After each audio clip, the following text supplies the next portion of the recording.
চট্টগ্রামে আইনজীবী সাইফুল ইসলাম আলিফ হত্যা মামলায় গ্রেপ্তার প্রধান আসামি চন্দন দাসের 7 দিন এবং রিপন দাসের 5 দিনের রিমান্ড মঞ্জুর করেছেন আদালত। শুক্রবার বিকেলে স্পেশাল ম্যাজিস্ট্রেট আদালতের বিচারক কাজী শরীফুল ইসলাম শুনানি শেষে এই রিমান্ড মঞ্জুর করেন।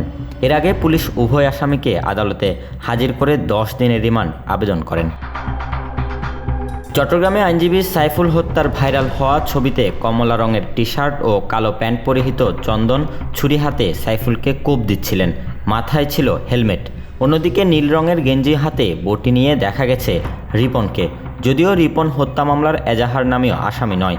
এ পর্যন্ত চাঞ্চল্যকর এই হত্যায় জড়িত মোট 11 জনকে গ্রেপ্তার করেছে পুলিশ। শুক্রবার কঠোর নিরাপত্তার মধ্যে এই 2 আসামিকে আদালতে হাজির করা হয়।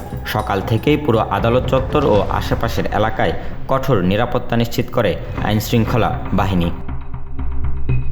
পুলিশ জানিয়েছে, আইনজীবী সাইফুল ইসলাম আলিফ হত্যা মামলার প্রধান আসামি চন্দন দাসকে বৃহস্পতিবার ভোরে ভৈরব রেলওয়ে স্টেশন থেকে গ্রেপ্তার করা হয়। এরপর রাতে তাকে চট্টগ্রাম মেট্রোপলিটন পুলিশের কাছে হস্তান্তর করা হয়। এছাড়াও বৃহস্পতিবার সন্ধ্যায় গোপন সংবাদের ভিত্তিতে চট্টগ্রামের আনোয়ারা উপজেলা থেকে আলিফ হত্যার তদন্তে প্রাপ্ত আরেক আসামি রিপন দাসকে গ্রেপ্তার করে পুলিশ। এদিন আদালত রিমান্ড আবেদন মঞ্জুর করার পর হত্যাকারীদের ফাঁসির দাবিতে আদালত ভবনে স্লোগান দিতে দেখা গেছে সাধারণ আইনজীবীদের। Desk report, news now 24।